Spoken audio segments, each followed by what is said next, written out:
Hey! Yeah. We are live on Twitch Yes. with House of the Dragon, Oi. Welcome back. episode 6. We're going to be joined by Ashley here in a second, but we're going to go ahead and get started. I'm going to go ahead and let it go to you, Jared, and see. I'm Chad, by the way, in case I don't think I ever really say my name. I always refer to you and Ashley. Yeah, I don't I'm ever Jared. say my name. I'm Jared, by the way. My name's Chad. The Chad, if you must. The Chad. So, here comes Ashley. But what did you think of episode 6 of House of the Dragon? The time jump was once again done well. Understand everything that's going on. You know, even if you're new to 10 years. this, even if you're new to this whole universe, you understand. Like, this show is doing time jumps so well, and this is the same deal. You know what's going on. I mean, except for at the very beginning, you're kind of like, oh, okay. Yeah, it helps to know that they were time jumping. Yeah. That helps. So it takes a second, Yeah. but another great. I keep calling them these setup. Everything's set up. Yeah. Moving forward, We've said everything's that with set every up. I know. episode at this point. I keep calling it setup, but it's really starting to gain some momentum here with this episode with me, and I really enjoyed it. One of my favorites. Ashley, you were a little confused. Oh, I was so confused. I'm so lost. Please, somebody jump on and be like, "Hey, I'm lost with you." Speaking of great. I was so lost. The time jump threw me off completely. I had so many questions. I feel so bad for these two that had to sit through the episode with me. Where I'm like, wait, what? Who is this? What's going on? Why is this happening? So hopefully somebody out there is with me. If not, I'm just going to sit here in the lone dark by myself and be confused. But great episode, 100%. I do feel like not knowing it and jumping into the time jump that they had, I was able to follow decently. Mm-hmm. Yeah. Decently, and I will use that term loosely. But I was able to kind of catch on to some things and ask some questions and get them answered along the way, but definitely was way lost and confused. But still a great episode. So much going on, though. Let's talk about the casting. Oh, too. God, So that we I replaced loved it. Millie Alcock and Emily Carey with Emma D'Arcy and Olivia Cook. Olivia Cook being Alicent, Emma D'Arcy being Rhaenyra. I thought they were both very good. Very good casting. Yes. Yeah. I looked at Alicent and I'm like, it just basically isn't a change. You said that. Yeah, you said Emma that. D'Arcy's a little bit different. Millie Alcock and her don't favor as much, but I thought it was very good. Yeah, they still have that strong personality. Alcock and what's Darcy. Emily Carey was Carey. Emily Carey was young Yeah, Alicent. So she's a perfect older Olivia, Alicent. Olivia Cook, Yeah, is yeah. the older Alicent. And then we had Laenor and Laena, which wasn't as important and not as. Laenor's casting maybe not as good, but Laena was fine. Yeah. I thought they're not as important though. And of course, the older characters we kept the same actors, so it didn't really change much. Just gotta throw some makeup on. Except for Daemon. Yeah. Daemon. He looked the same. He looks the same. Yeah, The man doesn't age. He's a Time Lord. he's great. Yeah. So Matt Smith. Yeah. But yeah, Viserys looking rough. I keep thinking Matt Damon. Leave my Matt Damon Why can't I alone. get that on my Viserys looking rough. Lionel Strong looking a little bald. Yeah, But otherwise, they're the same actors, of it's course. looking like what was it? Chang from Big Trouble in Little China. Lopan. Sorry. Lopan. Yeah, not Chang. Yeah. Yeah, he's starting to look more and more like Lopan from. Just needs those really long fingernails, Lopan. So that's about casting. We can get if you guys are ready, we can go into the recap. My notes are okay. I was writing them in the dark, so we'll see how this goes. So the opening scene is Rhaenyra in childbirth, played by the new actor Emma D'Arcy. So Ray the queen, she has the child and gets a message that the queen wants to see the child immediately after the birth, which like she literally just pushed the kid out and she gets the message that she has a boy. It's another boy. It's her, was it fourth boy? I think there's 3 other kids, that we see later. So there's her 4th boy, and the queen wants to see the child immediately. And the Foley artist was working overtime on this one with the squishy sounds in the childbirth. Oh, we were. It's like they had a microphone in a certain area, and we were hearing everything that went on. The acting is great in this scene, terrific. So, yeah, I mean that. The sounds just got me. I didn't even need to watch. You could just tell what was going on with that whole scene. So, yeah, here we are with the, House of the Dragons loving their birth Sound scenes. effects. Which, we get 2 in this episode, and the sound effects are same. Yeah, it's very interesting. What do you think? My birthing story is way different from this. So, I mean, it's the dictation. What? Dictation of it is definitely, I guess, on point.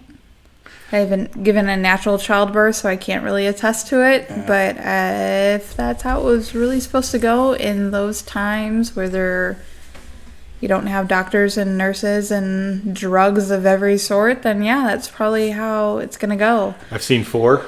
I don't anticipate that's. I don't remember the sounds. I wasn't really listening, but I'm gonna guess it's fine. I do think the one thing that's interesting though from all of them is the fact of how her birth is very different from her mother's, and this is a 10-year time jump, so you don't get to see the first birth, but you can kind of see the look of relief on her face when the child's born healthy, and that's the first thing out of her mouth. She's like, it's a healthy baby. They're like, it's a boy, and she's like, is it a healthy baby? It's the first thing out of her mouth. Now, is it crying? Is it whatever? Is it a healthy baby? And I think that has a lot to do with her watching what her mother went through. So again, jumping forward 10 years, that's a huge time gap. We don't get to see what happens with her first birth, but clearly she has 3 other healthy births. And then this one, but that's still the first thing out of her mouth is it a healthy birth? Yeah. Right. Yeah. All right, so immediately after this scene, she is bound and determined that she is going to walk to the queen to see the queen as she has requested. They're walking. Laenor joins her to see his son.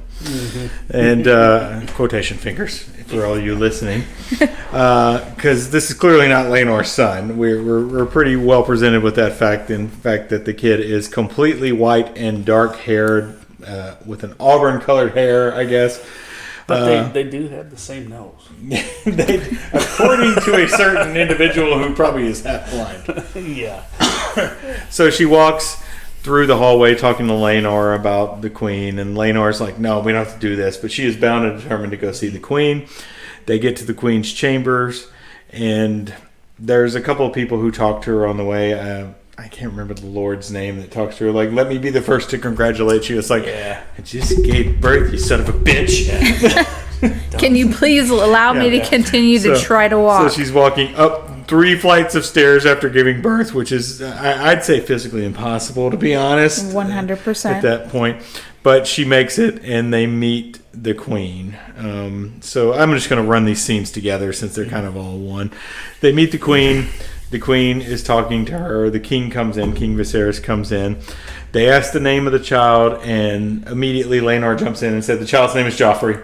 This is the first one. You get the feeling this is the first one he had a chance to name. He named it after his former boyfriend, Joffrey Lonmouth, who we saw severely beat in the last episode and killed by Crispin. So they have this scene with the queen, the king. The queen is holding the child. You can tell Rhaenyra is extremely uncomfortable in this scene. She is not fond of what's going on here, but the king is excited in his completely misplaced state in which he doesn't want to admit what he knows is actually true. But essentially, the king says he has Laenor's nose, and it's like, probably not. Yeah. Probably not. Yeah. Yeah, everybody knows what's going on here because we saw it in the last episode. Yeah. So that's kind of the end of that scene. The queen kind of walks him out. He's always trying to keep the peace.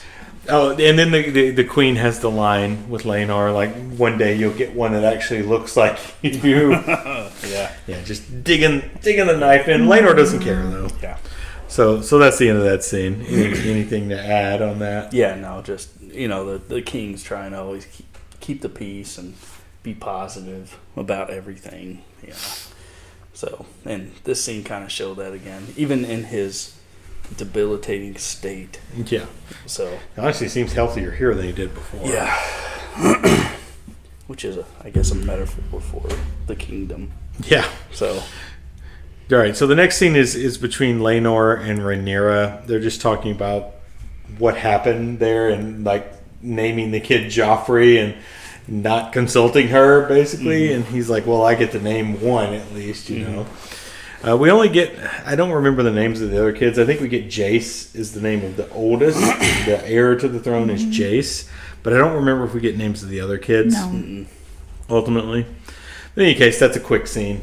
She's bleeding down the hallway. Kristen is there, and he turns his back as they're walking out. He's got his back turned, but if you look in the background, he kind of like looks. oh yeah, he turns. And watches them walk away. And I brought up the thing, when they were walking up the steps, I was like, "Oh, is there a trail?" Yeah, and there was a And of trail. course she's they bleeding did a trail. profusely, leaving. Yeah. Yeah.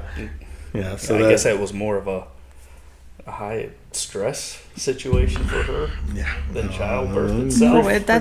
That's total childbirth. Yeah, that's what happens. She needs some medical care. She didn't have it walking up, but after the encounter They didn't with show That we it. saw. At Yeah. least. There wasn't a good shot of like the stairs or anything. No They woman intended that you to see just that. gave childbirth is not going to leave a trail of blood Yeah, it's gonna happen. to be upright. but that was pretty nice little realism that they threw in there. Yeah. So As then, disgusting as it is. yeah, Welcome to having children. Yeah. yeah. So the next scene, I can't read my handwriting, but I wrote that Harwin is in this scene. And I think this is back to Rhaenyra's chambers essentially, and Harwin seeing the child for the first time, making it pretty clear that all these kids are Harwins. They look like Harwin. They have dark hair like Harwin, and it's pretty clear that these kids are Harwin Breakbones, Harwin Strong's kids. Dark curly hair. Yeah, dark curly hair. And Harwin, over there looking like the beast that he is. Just he's the head of the City Watch. He took over that position from Daemon. And if you remember, he was the one that recognized Princess Rhaenyra in the streets that night and didn't kind of like tattle on her, that night. He just let her go. So that's kind of all there is to that scene. There's not much to that scene. It's just Harwin making it pretty clear to the viewer, in case you didn't read Fire and Blood, that Harwin Breakbones is the father of all those children. That he replaced Kristen, and you had the setup in the last episode where he rescued her from the scrum down there. And that's kind of where they met. And he's of course Lionel Strong's son, who's the hand of the king. So after that, we go. If you guys didn't have anything else to say about that, there's not much to say about that. We go to the Dragon Pit with all the king's kids and the Princess Rhaenyra's kids in the Dragon Pit with their dragons. Jace is meeting his dragon and training his dragon. You have Aegon and Aemon. First time we see Aemon as an adult, and Aegon as a teenager. Essentially, we think he's about 13, 14 there. Recognizable actor. I don't know who it was, but he looks very recognizable. Almost reminds me of Timothée Chalamet. To be honest, he looks a lot like him. Yeah. But or the kid from Stranger Things too. Finn Wolfhard. Yeah. So same features. So we have all the kids there, and we have the small dragon come out and eat the goat, and he's saying Dracarys. That's Jace doing that because he's the heir. They're teaching him. And then we have the teasing of Aemon with the pig, and Aemon going down in the dragon pits and seeing the bigger dragons who scare him off. But that's kind of what goes on. We kind of see the teasing of Aemon in Yeah. this scene, and that's kind of like, and it's clearly Aegon doing it. Although Alicent's not going to admit later that Aegon is the one making the jokes, really. But in any case, that's all there was to that scene. Anything else? No, I mean that was a pretty interesting scene though. Oh Well, they yeah, brought out Just the to see pig, though. the next generation. they brought out the pig. They brought Yeah. out the Teased pig. Aemon. the pig. Yeah, Because he doesn't have a dragon yet. yeah. So and So they're doing that to tease him. he's clearly, pissed off about that. Yeah, And he wants his own dragon. Eamon is pretty close to, just in his little short scene there, very similar to Daemon and Yeah, his mentality, I think. So moving forward, yeah, yeah, yeah. So That's what I got He's from it. Aemon Targaryen. Yeah. I mean, it's a name that we see later on in Game of Thrones. oh yeah, Yeah, because we Yeah. have Maester Aemon Yeah, of the Black. we were talking about that, yeah. Yeah. So All right, so the next scene is Alicent and Viserys. I believe this is a scene, I didn't write notes so much on this, but I believe this is a scene where Alicent tries to get Viserys to realize that the kids of Rhaenyra are not the kids of Laenor and Rhaenyra, that they are bastards, that they are somebody else's children. Viserys is not having any of it. He's like, you don't know that, you don't have proof of that. And that's pretty much the end of that conversation. Alicent's leaving disappointed. She's not exactly her father when it comes to diplomacy, although he's not the greatest diplomat ultimately, but we don't see him in this episode. But you can see her trying to sow the seeds of dissent there to try to get Aegon on the throne instead of Jace, Yeah. essentially. So yeah, that's where we're at. I saw a lot of Otto coming out. Oh yeah, you that mentioned scene. that. Yeah, I was you like, mentioned wow, that. that- There's definitely a lot of that's- Otto coming out. Really, really seemed like Otto right there, because not Otto as much as in his professional state, but the scene between him and her. Alicent. I mean, that was 100% Otto coming. Oh, out. yeah. and she Yeah, it portrayed definitely was. that so well in that scene. Yeah, Yeah, and she's wearing the green dress still. Yeah. Still wearing the green dress. Not taking that off. thing just it's like Hulk's shorts. It You're trying to say she's She-Hulk? Yeah, it grows and shrinks with her body. Yeah. So All right, so the next scene, Alicent leaves the chambers of the king and is talking with Kristen as they're walking down the hall. And Kristen, of course, is just backing her I up. don't know this. You don't know Kristen Crispin? fellow. Crispin Gloverton? Crispin. Now I know who you're talking Yeah, about. they're walking down the hallway and they're having a conversation. Crispin gets a little bit comfortable and calls Rhaenyra the C word. Yeah. And he says that's unbecoming, but you get the kind of feeling that Alicent's not disagreeing with him so much on that front. Yeah. The C word is dropped at least twice in this episode. And yeah. Ashley is not a fan of the Yeah. C word. Yeah, we're not British, we're Americans, so yeah. the C word is a little like grindy on the chalkboard I'll take for that us. over the B word though. Yeah, it's kind of like the British bitch.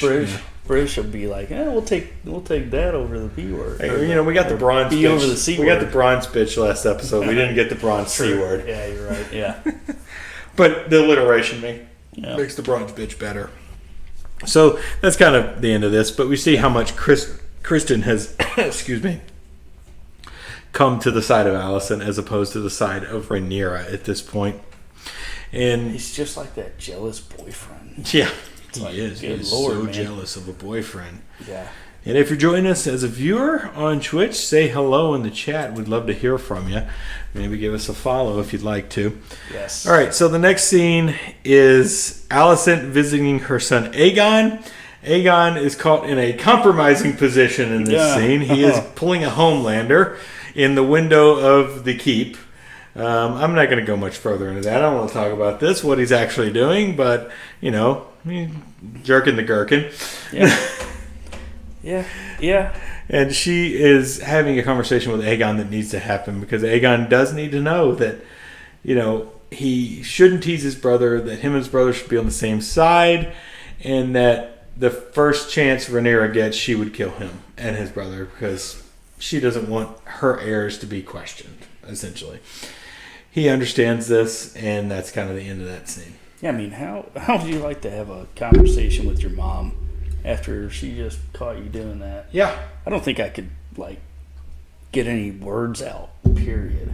I don't think it would be comfortable. Yeah, I'd be like, hey, I need 2 minutes at least. Give me a minute. Give me a minute, man. Actually, give me 30 seconds. Yeah. I'll talk to you in a minute.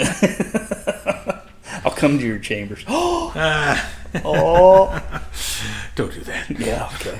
All right. All right. Moving on. Moving Next on. scene. The next scene, we get away from King's Landing, and we're with Damon and Lena flying their dragons into a castle we don't recognize per se. And we discover that they're in Essos. They go to a feast with an Associan? Associ? I don't know. I don't know how you would say that. Person who clearly is a person of power and is having them as guest. And this person makes them an offer to join them, that the Triarchy is wanting to basically take over Westeros, is what I'm getting from it. I'm not sure that's exactly what they're doing, but they're talking with the Martells, which is a name we recognize from the Red Viper, of course. So they're talking to Martells about taking over Westeros, essentially. And they want Damon and Lena to be with them to do this because they have dragons.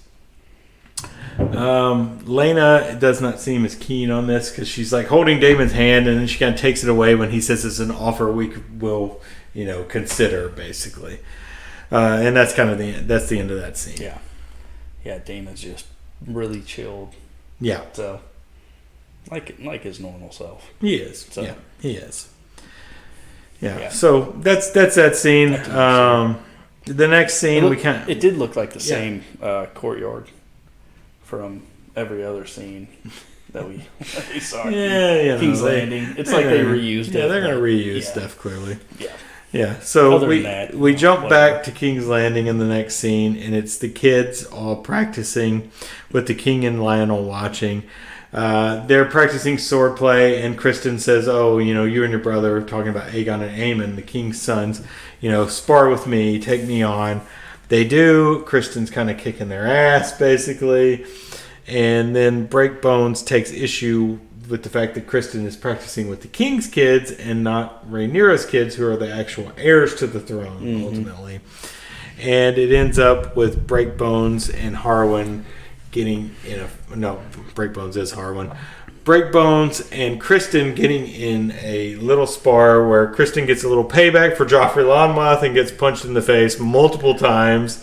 Not killed, but, he got punched pretty good. Yeah. And basically, this angers Lionel. The king doesn't think much of this, but Lionel gets pretty angry because he realizes why this happened. Because Lionel's not an idiot. He knows that those kids are Harwin's kids. Yeah, if you're too honorable in this universe, bad things happen. Yeah, Lionel seems pretty honorable. Yeah, and he's one of the good guys. Mm-hmm. And as everybody knows, good guys don't last win. too long. Yeah, good guys don't win. Yeah. So that's the end of that scene. The next scene, we move on to Lionel and Harwin having a conversation. Rhaenyra is kind of like in the shadows listening to it. Lionel is berating Harwin because those are his kids, and Lionel has broken a sacred contract. Essentially, he's not supposed to do that, essentially, and he's very angry with him, and he needs him to just leave or something. That's kind of where it is. And Rhaenyra hears this, and it upsets her pretty heavily. She goes back to her room upset. Yeah. Yeah, I thought that scene was a little forced. Yeah, I mean, because look, you got Crispin that looks like those kids too. Yeah. And of course, you got Strong, and for what's Dad's name? Laenor. Thank you.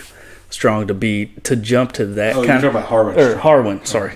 To jump to actual dad. Yeah, to jump to a conclusion like that with him, so far he's been very reasonable. He takes time with his thoughts, and he gives good advice. and I guess he just kind of panicked Yeah. in this. Yeah, Because he does know what will happen if it's found out, but he kind of jumped to a conclusion a little bit too quick. I don't think, And I feel like they jumped to that a little too quick. See, I don't even think. I think he is jumping to conclusions because clearly the king does not care. Exactly. He does Yeah. not care. Lionel's like, I care. The king probably cares, but the king doesn't care. He's already told Allison he doesn't care.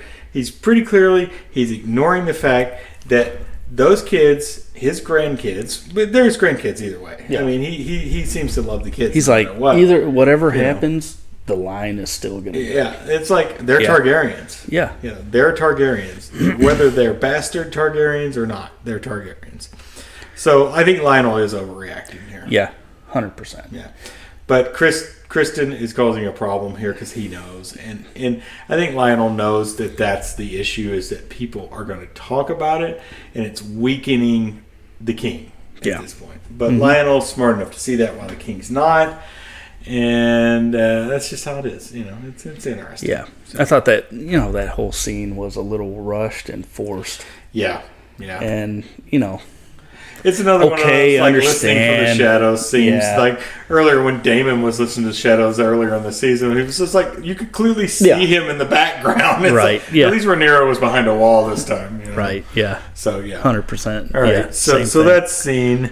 Next scene, Rhaenyra returns back, and a drunk Laenor comes in, and Rhaenyra's talking to him like he wants to go to war in the Stepstones. He's excited that there's going to be a war in the Stepstones because these Esocian people are going to attack the Stepstones to try to take it back.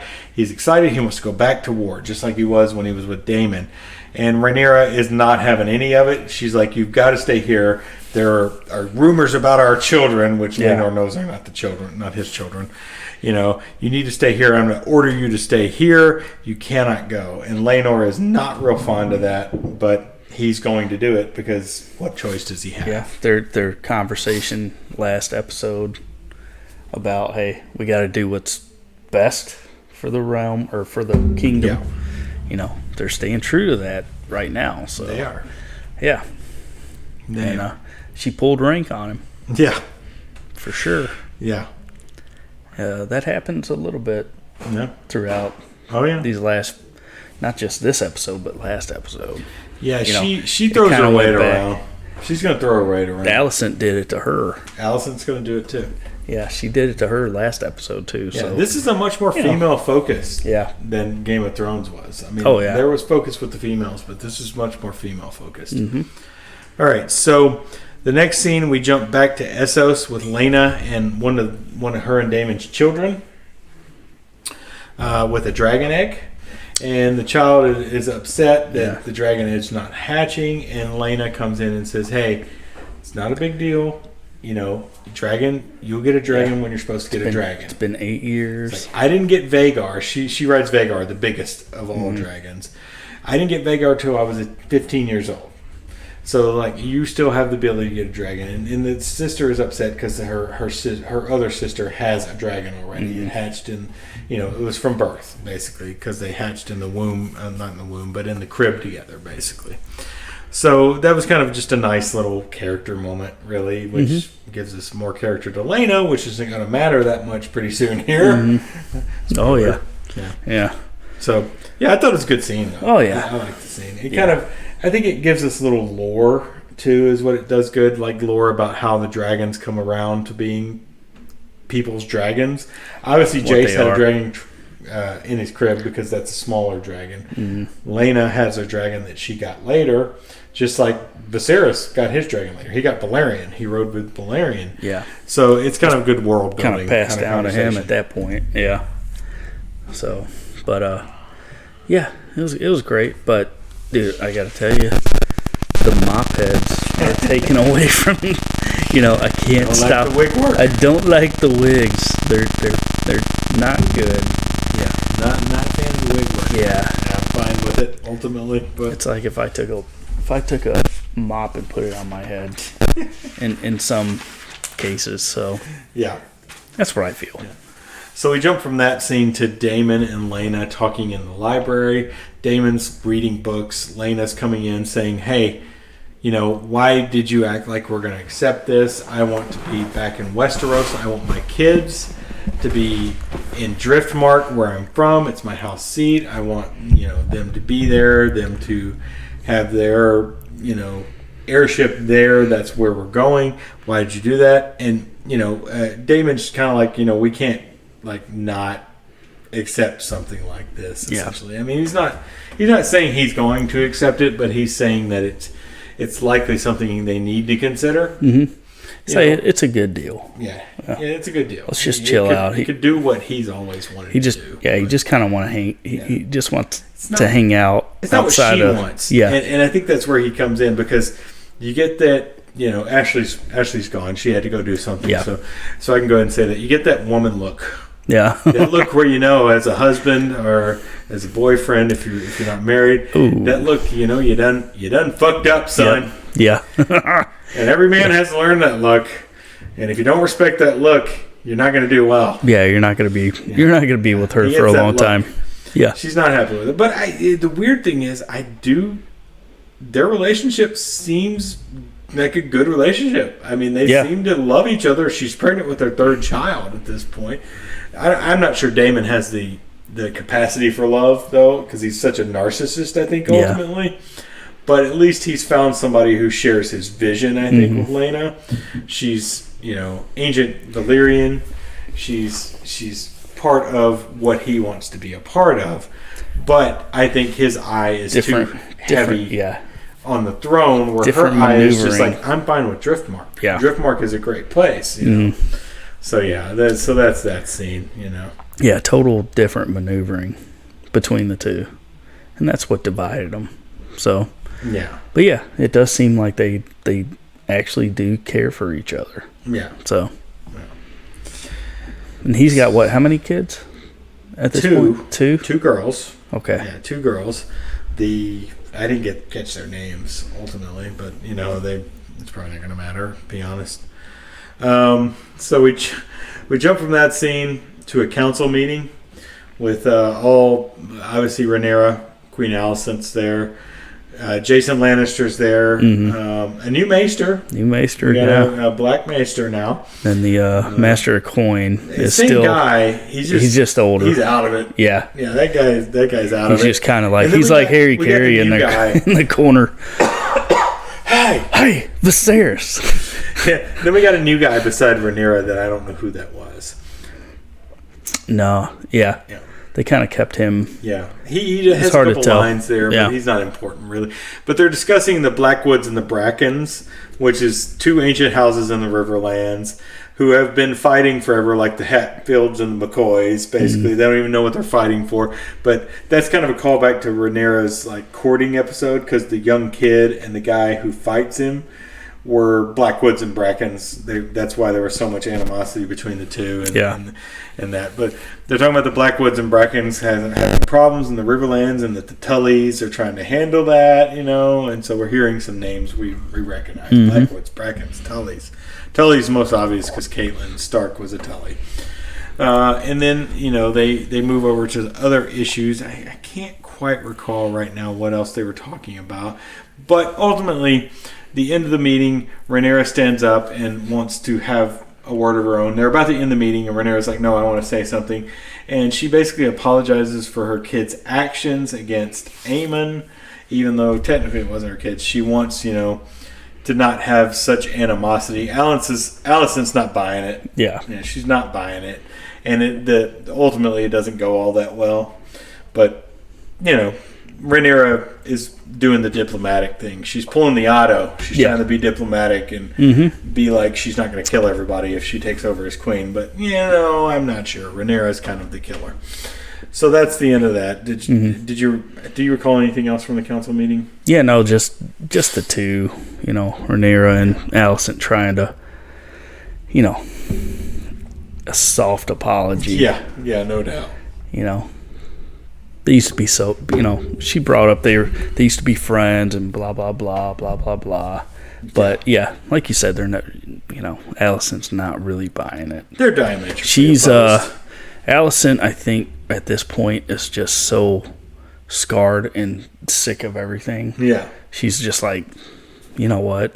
I'm going to do what I think is supposed to happen. And she's just trying to protect her kids. Yeah. Because she thinks that Rhaenyra will kill him. Exactly. Yeah. And her. And, it kind of goes back to that that scene where Rhaenyra brings the baby to her and Alicent takes the baby from her, and Rhaenyra is very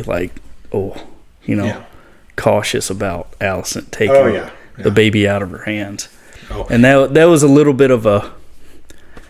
The most important thing that happened in this speech is Rhaenyra proposes a marriage alliance between... Well, I didn't think... I need to bring that up for sure, because she proposes that Jace, her oldest, marry... That's right. We had a little discussion about of Alicent and Viserys. And it's like we were trying to figure out what their relationship is. It's like that's it's a nephew marrying his aunt. Yeah.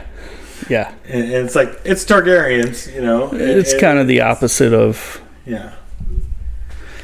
So that came out of that. So the next scene, ultimately following that, is Viserys and Alicent about the marriage and the kids, and then Alicent is so opposed to this, and the king is like, "No, it would be a great thing, the Targaryen name, all sticking together." Viserys is just like, whatever. I'm dying. I don't care. Viserys just is. It's like I'm hurting. He doesn't want to see anything that's there. Basically. And that's the end of that. Mm-hmm. So we get on to Lionel with the king about Harwin. Lionel comes in. He wants to talk about Harwin. He believes Harwin has disgraced, his position and disgraced the hand of the king, and that Lionel doesn't want to be the hand of the king anymore because of this disgrace. But the Viserys refuses to accept his resignation, and he says, what reason would you give me that I should get rid of Harwin and get rid of you because of Harwin, and Lionel doesn't say it. He loves his son. But he doesn't want to. He can't go that far, but he wants his son out of here because he knows what's going on. And Lionel asks, "Hey, will you at least let me take my son back to Harrenhal to have him be to watch over Harrenhal for me?" And the king consents to that, but Lionel's still going to be the hand. He won't accept his resignation. So that's the end of that scene. I wanted him to be the actual hand.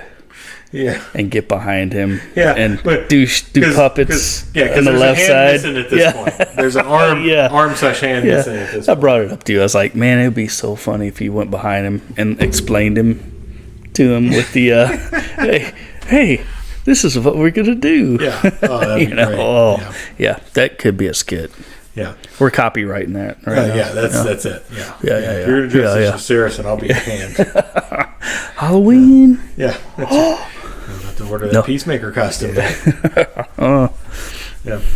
All right. So the next scene is Larys, Strong, and Alicent in her chambers. Larys is sitting in there having to have dinner with her, but he's already started because you can't let the meat pie go to waste, and he's having the wine as well. They're discussing what happened in the meeting between Lionel and the king. Larys seems distraught that his father did not resign as king or his hand to the king, or that the king didn't essentially let him, because this is kind of, I think, throwing a wrench in the hands of in the plans of Larys, because Larys is our Littlefinger clearly in this. He's the scheming bastard of the realm right now. Yeah. So Larys is like, okay, well, I'll just have to take another plan here. And so that's the end of that scene. Larys is really getting after something on his plate, cutting something. I don't even notice it. Like, what the hell's he cutting? It's a meat pie. It was grinding on the plate. Ground beef. Yeah. What are you cutting? Yeah. What are you cutting on that plate? You're really cutting something. But, him and his clubfoot move on to the next scene where Larys goes to the dungeon and is talking to a number of people who are basically going to die. They're sentenced to death in the dungeons of King's Landing, I assume. And he says, here's the deal. I'll get you out of here if you agree to this one thing. The next scene is one of them getting their tongue cut out. So essentially we're creating a group of assassins that cannot talk. So Larys is doing that. And that's the end of that scene where a tongue gets cut out on camera, which is very, very disturbing. Oh, man. mean, they're doing a really great job with the effects. On This this. thing. Oh, that looked real. It That looked did. real. Oh man. So, yeah, that was interesting. Yeah. See that side of him Yeah. coming out. Yeah. Yep. He is diabolical. Yeah. So, we're kind of seeing the full extent of Laris at this point. The next scene is Lena giving birth to their third child. The Maester, or not Maester because they're in Essos, I guess he's just like a midwife type Yeah. dude. He comes over to Damon and says, we can't get the child to come out. I've tried everything I know. We're going back to Ema. We're going back to the earlier in the season with Ema. Clearly, this is a breech birth. She cannot push the child out. He says, you got to make a choice. We're going back to Damon, with Viserys' choice, where we can try to cut the child out. It's likely she won't survive. The child might survive. We don't know. Instead of that choice being actually something Damon had to decide on, Lena sneaks out during this conversation and goes to her dragon, Vagar, and starts saying Dracarys as Damon comes out. The dragon is hesitant. Yeah. I mean, dragons are smart. They're hesitant. It's her dragon. It's very hesitant, but ultimately the dragon does. It sees that she's in pain. Yeah. She doesn't want to go through this. She took the decision away. But she did. The doctor did ask Damon if he wanted, because he was like, one of the two will survive or none. It was the same scenario. Yeah. And he I don't brought think he that said up. one of the two. He didn't even say if he thought the mother would survive without the child. And Damon was like, no. Yeah. So David didn't want to make that decision. Lena took it out of his hands. So had it been a boy, would the decision been different? I guess he doesn't know. Exactly. So that's the difference. Like, Viserys had a boy coming. So the decision was a lot different. He didn't know that when he made that decision. Well, they said it was a girl coming through. So had it been a boy, it might have been a little different scenario. Yeah. I'm thinking. I don't know. That's up for debate. She kills herself by debate. Yeah. Death by dragon. She's like, well, because she couldn't produce that. Yeah, the dragon killed her. She couldn't produce that air. And, you get a little view of Damon being somewhat distraught during this. So there is obviously some feelings there between them. He's very subtle in his distraught. Oh, he is. Yeah. Yeah. Of course he has other plans. Of course, yeah. Always scheming, that Damon. Yeah. All right, so the next scene is Harwin leaving King's Landing. He's saying goodbye to the children and Rhaenyra. Which is weird because he's just the king's, the city watch guy. So the oldest kid, Jace, is kind of seeing this as weird. And as Harwin leaves, he goes out and talks to his mom. And it's like, am I a bastard? Am I basically Harwin's drunk son? She said, and she doesn't acknowledge that question. She just says, you are a Targaryen. Yeah. Which is good enough for her. Dark of hair. Targaryen. Yeah. That kid knew what was up, though. Oh, yeah, he knew what was up for sure. So the next scene, Laenor and Rhaenyra in the fighting pits, where she says, we're leaving, we're going to Dragonstone.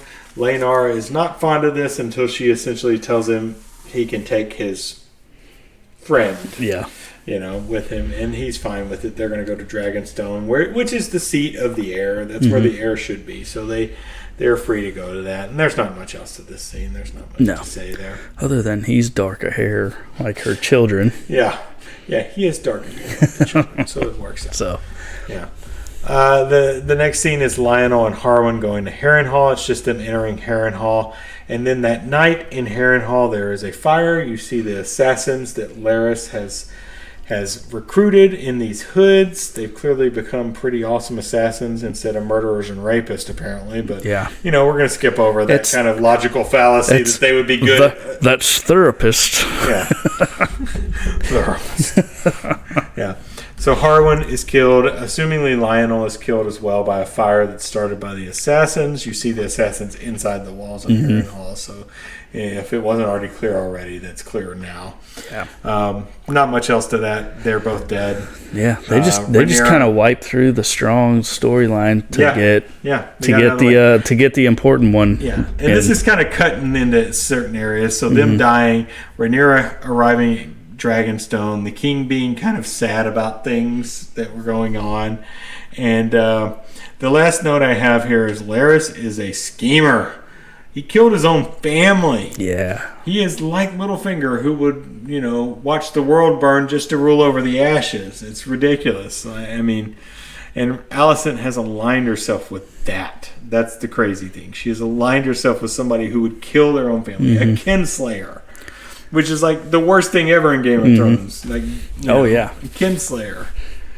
It's wild because Jaime was a kinslayer. It's like.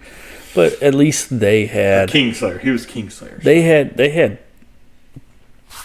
okay reason for the show. Yeah. I think he's just more like sinister. He's power moving. Yeah. He's sinister at heart. More sinister at heart than the previous, kinslayers. Yeah. No, he's terrible. I liked him. Like in the first introduction to him, because he's kind of just like hanging out with the ladies. Yeah, he's club-footed and he doesn't have a lot of respect. But clearly, he has become the evil. Yeah, his power or his strength is power over the weak-minded, I guess. Yeah, and Alicent is falling right into his stuff. Mm-hmm. She's not seeing that he's a dangerous, dangerous man, even to her. Yeah. So that's the end of the episode. That's all we got. So we gave our thoughts on the episode. It's a good episode. I thought it was good. Setup. Yeah. Lots of setup. The show was lots of setup. Yeah. Until the slow roll. Until the finale. It's all set up.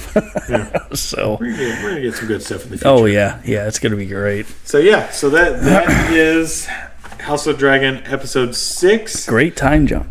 Yeah. No, the time jump didn't cause any problems at all. It's like, go right into it, understanding everything. Yep, it worked out. Going forward, they're doing an absolute amazing job. They are.